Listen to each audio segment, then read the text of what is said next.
So I can't make any promises, but I am going to try and help you optimize your life. And I'm doing this because I haven't seen anywhere online where you can truly overhaul everything in your life. And I'll also admit, I haven't done it yet myself. This is partially a journey, a very honest account. Um, I definitely hope to be doing this too as a sort of accountability for myself. So, whether or not I actually do everything I want to, you'll see a very honest account of trying. Okay, so I know that was very abrupt. I'm Katie. I turned 30 this year and have had a lot of major life changes. Just since 2026, I ended a 13-year off and on relationship where we were engaged. We also had to sell a house. Top of that, entering into a new decade and moving in with my parents to rebuild my life because I currently cannot afford to live on my own with my job. So we're trying to take a new approach because the way that I was living wasn't working. And I also strive to be an open book. So I'm not going to be weird or like secretive about stuff. It's just some things I feel like will come up more naturally later on. And this is actually very spontaneous of me to kind of film this tonight because I don't really have any idea what I'm doing. I do have a TikTok channel, but my format for that was completely different and very basic. So this is also going to be a learning curve for me on how to film for YouTube. And ideally, this is not what I would want to look like filming for YouTube, but I was literally in the shower and I was like, I have to do this tonight because I was thinking about purpose. And we will get to why I was thinking about purpose. So I also want to mention that I feel like this sort of life optimization thing that I'm doing, if it works, if what I'm trying to do works, it will be very helpful for neurodivergent people. I myself am neurodivergent, and I do not intend for this to be a channel on mental health because I am not somebody who is a licensed professional to talk about that sort of thing. But I feel like I got to the place where I am because I'm building systems that work for the brain that I have. So I want to first mention like I am ADD. I have ADD. I have ADD. And it's something that I was diagnosed with close to 10 years ago, but I was never treated for it because at the time I was also being treated for anxiety and depression.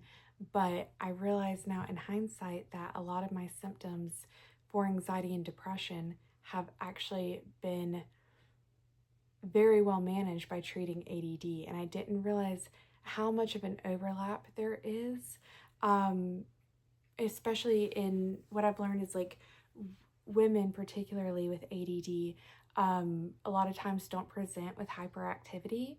And so it doesn't get caught until much later, if at all.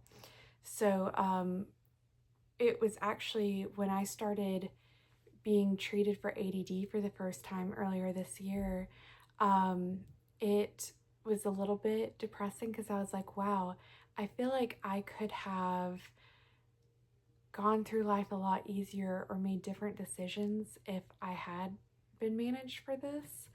I've even wondered if the relationship that I left would have worked out if I had been treated for ADD, just because the way that I think is so different now. It's more structured, it's more focused, and there were certain things that I was missing in the relationship, but two, I very, very, very much lacked in giving my partner. And I do actually plan to open up about that later on as we get into some other categories of stuff that I've been looking at for myself.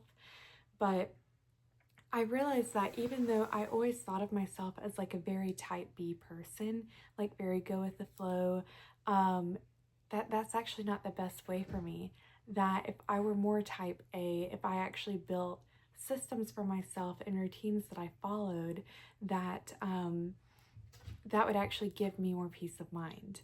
And as I've leaned into that more, I actually see there are times where this isn't a great thing. I'm just noticing how my thoughts patterns have changed.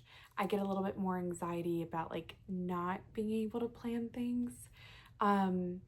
But I really have to do that for my well-being when it comes to my health. Like, we're going to talk about sleep, we're going to talk about nutrition, we're going to talk about fitness. When it comes to like my finances, even planning my month as well as I can about when I can go out with who and do what and spend X amount of money. You know, it's creating these logs, and I don't remember to, you know, check like a written to-do list a lot of the time. So I'm also big about like putting reminders on my phone alerts. We'll get into that. But another big thing when in talking about mental health and what I've realized for myself is I also have OCD. So again, I'm just sharing this again, not to be like a spokesperson, but just because I hope that maybe however the algorithm works, it can find like-minded people, because the kind of OCD that I feel I have to adhere to today is something that I've like never met someone else who has the same kind. I have one friend who his is like a little similar, but it's still not like exact. So we're gonna get into that. But again, I'm sharing this not so much to just talk about myself, but hopefully to be relatable. So when I was younger, my OCD presented itself in ways that I feel like are far more detrimental to me than what I deal with now. So I am very, very blessed to have outgrown a lot of this. But when I was younger, as a child, there were certain compulsions that I had that I felt like if I did not do the compulsion, that something bad would happen. And I never knew like what that bad thing was. You know, there were a few instances I can remember, like one time I was in the car with my parents and like I was almost in tears. I felt like I had to tell them exactly 100 times that I loved them. And I know that they thought that I was just being an annoying kid that had to just keep talking and be the center of attention. But really, I felt like we were going to like get into a car accident if I didn't tell them that 100 times. And you would think maybe like my parents would notice, but they really didn't, because if you think about it, like if your kid just repeats something over and over and over, you might think that they're like trying to be annoying and get attention. I don't know. I'm not a parent, so like I guess I can't speak for that 100%, but I do have a younger sibling, and I think that's what I would have thought of him. But you know, I've had conversations with my mom since being an adult about like some of my symptoms that presented when I were younger that like weren't caught. And she was like, I literally had no idea. Like if we knew that something was going on, like we would have, you know, got you to talk to somebody or whatever. Which there were some things that happened, you know, when I was younger. I think everybody has some sort of trauma, you know, that I think probably sent me in like an anxiety OCD spiral. But on top of like either having to communicate things, which I did not know how to communicate that, you know, I was struggling with that, because in my brain, I just thought like, oh, like this is how it is. Like I have to do this or a bad thing will happen, rather than like, oh, something in my brain is misfiring or, you know, whatever. But there were also times where like if I accidentally hit something with like my right hand, I'd have to touch it with my left hand, and then bada bing, bada bam until, you know, I met the qualifications for things to feel right again. I also had like really bad intrusive thoughts that wouldn't go away, and ruminations, and you know, if I felt like I did something awkward, I'm telling you, like, that would be my focal point for the rest of the week. But again, as I got older, things started kind of unsticking. But the one thing that's always stuck with me are lists. And I don't mean like, you know, going back to how people refer to themselves as type A or type B, not like to-do lists. It's like a lot of things that when I think about it in like a category or a list. And it's very difficult to explain. A lot of it has to do with like the concept of novelty, which is something that I've just realized this year, because sometimes, whereas a lot of times it doesn't interfere too much with my life, sometimes it can be really annoying. Like, I'm going to a music festival later this year that I try to go to every year, and I realized after the fact that I booked myself in the same hotel that I stayed at last year, and I got really annoyed about that. Like, I was kind of stuck on that to the point where like I wouldn't have canceled my reservation and gone somewhere else. Like, it wasn't that bad, but like it almost felt to where like I wanted to cancel my reservation and stay somewhere else just because I feel like, okay, this is a new year. I need to stay at a different hotel, have a different experience. I like, you know, like I mentioned, I can't afford to live on my own, but I hate re-wearing outfits more than once. I mean, I do. Like, I can reason with myself, but like I would much prefer to like wear an outfit that nobody has seen me in before. And it has nothing to do with like needing to be that person. Again, it's like the sense of novelty. Um, I I have to like, when I was a kid, this is one that goes back to where I was a kid, like, instead of just kind of being able to play with my toys normally, it was sometimes more fun for me to like line up my toys in order by my favorite, and then maybe find like another way to group them like within that grouping. Like, it's so strange, but it's just this very, very, very specific kind of OCD. I don't know if there's a name for it. Like I said, I haven't like met anyone who has the same kind of novelty or like categorizing OCD as me, but we will see how the categories become effective, or hopefully become effective, for this ultimate life optimization. I also know that's a really big claim. I do. And I'm not any sort of like professional. I'm not a life coach. I'm not certified to talk to you about anything in particular, so please keep that in mind. I'm kind of being a guinea pig in this little experiment, and take from it what you like, you know, leave what you don't like.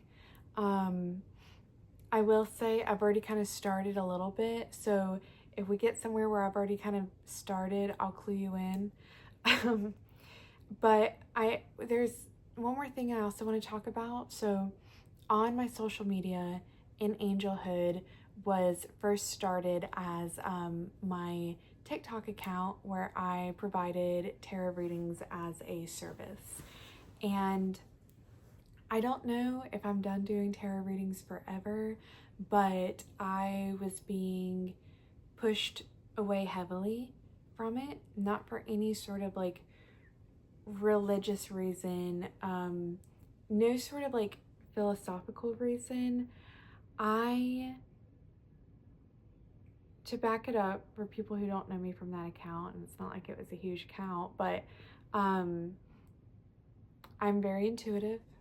I am comfortable enough with myself to say that I am psychic. However, I do believe that anybody can be psychic. I believe that that is our nature, that we are, you know, souls having a human experience. And, you know, everyone can utilize these extrasensory gifts.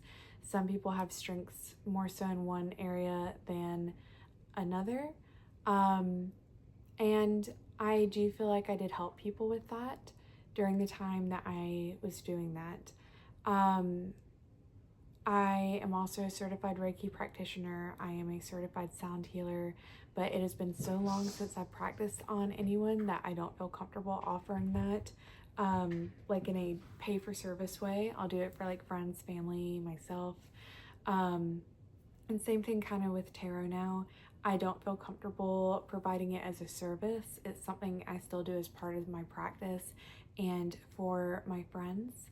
And I met some wonderful people both on and offline in the community. And I have nothing negative to say about the community except for the fact that I believe that in my year of such change, that my relationship with uncertainty has changed. And I initially got into tarot as a way, I guess, a sense of control in a way, because I don't like not knowing what's going to happen. But the thing is, even with the most accurate readings that I've given and the most accurate readings that I have received, it's still not usually 100% because we all have free will. I won't go into all of that, but basically I wanted to bring this up because my spiritual beliefs do play a part in some of what I talk about and just like who I am as a person, so that's going to come out. And I also, if anybody does find me who viewed me on TikTok, I kind of want them to understand too, like where I'm at with things. And even though I do feel like I really did help people and I grew my little small business and had my little small community, and I can say 100%, and I would say it on there all the time, you know, I would never post something or say something unless I was really getting it. But I just feel like there's false hope at times because of kind of what I started going into about free will, and two, in my self-reflection and trying to figure out like what it is that I'm moving towards now. I feel like when I first started in angelhood and in angelhood readings, I was like 25, 26, and I'm 30 now, which I know that seems like it's not that long ago, but I was a very different person then. A person that I can still look back on and be very proud of, actually. There were a lot of big life changes around then as well. But I do have to admit, I think that part of the reason why I started going online for that was because I realized like, oh, I have these gifts. That makes me feel special. I want people to know this and see that I'm special. And I think to a degree, you know, I give myself some grace because I did also want to help people at the same time, but I look back, I question my motivation now, and I guess that's just not the direction that I want to be going in. I feel like that is a big part of me, but I have a lot more to offer. And again, I'm a little bit long-winded, I'm sorry. I make this video tonight reflecting on purpose. So here is the beginning of the list, all right? For the ultimate life optimization plan, okay?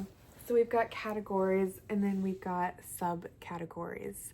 I've got a little bit on the next page too, but we are going to be looking, and I will say too, I may add on to these, I may remove some of these depending on what I feel like is worth keeping in the plan, and what's not. And I also want to say, I'm never going to be somebody that, like, say people are interested in this, I'm not going to make like a masterclass or program, don't clip me later, but you know, that you have to pay hundreds of dollars for. I'm gonna leave all the videos up, and like, this is gonna be what it is. Maybe I can write you a nice little PDF list. I don't know. We'll see. But the first category, well, let's go through the categories, okay? We've got self-growth, we have spirituality, health, appearance, environment, family, friends, community, dating and love, career, money, and recreation. And this is all starting tonight with the first subcategory in our first category.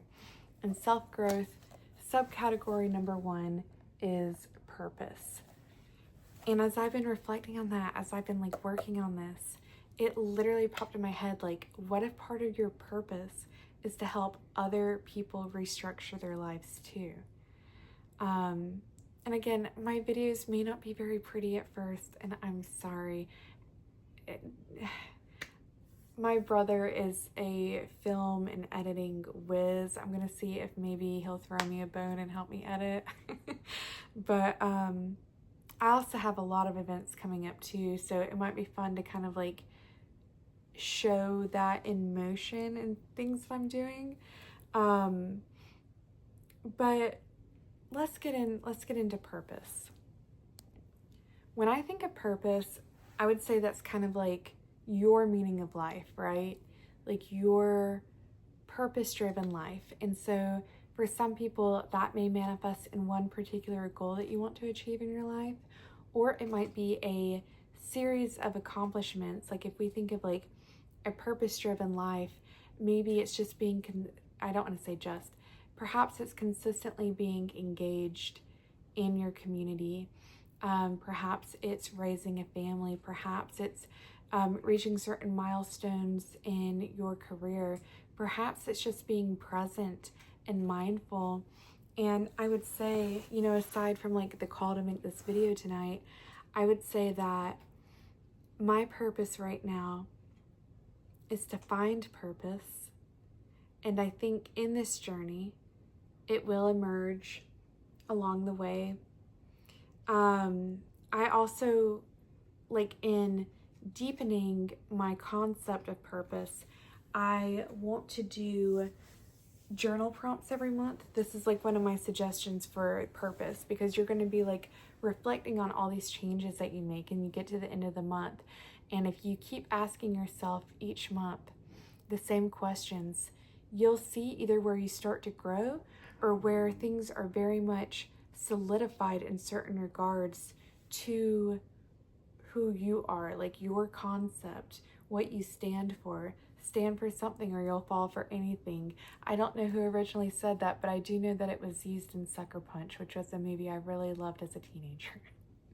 Okay, so these are the monthly journal prompts that I'm going to be using. Again, I haven't like made it to the end of a month yet doing this, so we'll see. I'm recording this on July 27th. I guess it'll be interesting to see how quickly I get this up. But so it's 5 questions. What habits are making purpose more likely to emerge? What kind of impact do I want to have? When did I feel most alive recently? If money didn't matter, what would I spend my time building? And what did I learn from this month's biography? Because yes, aside from the monthly journal prompts, I don't know, you know, not everyone's a reader. So, you know, you don't have to have the same deadline as me. You can just be reading something. But one of my goals is to read a biography on someone, like a different biography each month. I am starting off a little ambitiously though, because I do have Einstein, which it's not even that Einstein was like particularly one of my like idols, but a lot of my books are packed in storage, and I was looking around the house. Like I said, I'm staying with my parents right now. I was looking around the house for biography and I came across my dad's Einstein book. And I'm like, you know what? It'll probably be interesting. At least it's something completely different from the kind of stuff I usually read. And I think it's important anyways to like learn about different walks of life and like perspectives. You know, typically I would be like either reading fiction or reading like new age self-help books. So Einstein should be a different departure. I also wrote, like, for the purpose category, foster novelty and new experiences. Like, that is something that I've started doing since being out of my relationship. I'll just, like, go to art gallery openings. I've met some cool people there. Like, little festivals. I went to an ecstatic dance party, which is, like, a sober dance party that, like, kind of has, like, new age tribal beats. Like, it was so much fun. I used to be an incredibly self-conscious person. I'm sure we'll get into that. But I just let my body go and it felt like worship, like of myself and just like of life.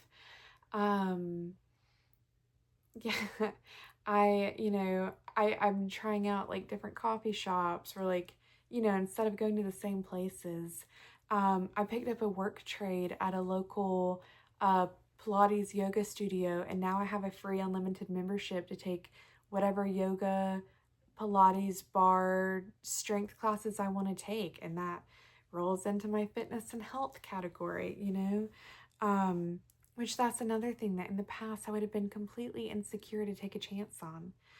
Um, and I wrote, part of my purpose too may be helping people like me organize their lives. I don't know. We shall see. This is actually extremely ambitious for me because it's nothing I've ever excelled at for myself. But again, like I said, even if I don't accomplish it, you'll be seeing a very honest account. And I promise not to have you hanging on my bed every time. I felt like I needed to do it now. I know I'm not polished. But yeah, and just out of habit.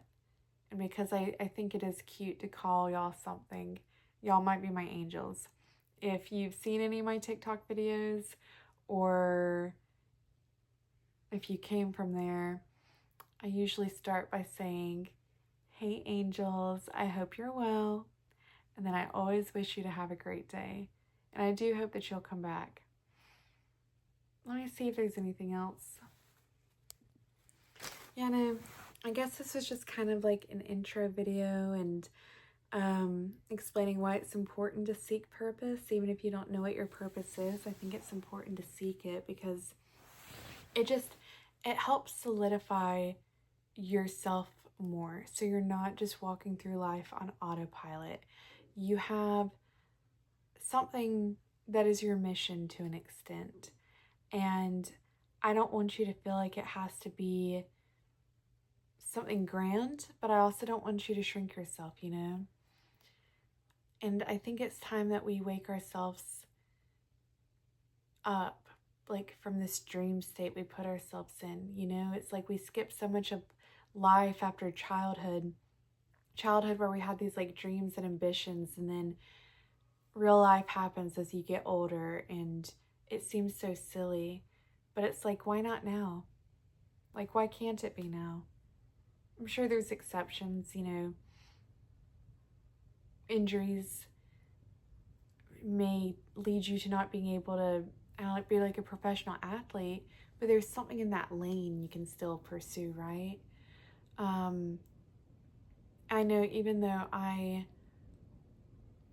am in a not so great financial state, I know that I'm very privileged and I'm very blessed to live in a country that we could be doing better, but I'm still very blessed where I live. I'm still very blessed that I have parents that are allowing me to stay with them while I try and get my shit together. I am blessed that I now have a wonderful support group, and I'm blessed that instead of giving up, that I've found some sort of like hope and newness and everything. Yeah, I'll cap it here because we're at half an hour of me just talking. So I will be very grateful and pleased if you stuck around and this meant something to you. But au revoir, my friends, my angels. I will see you next time.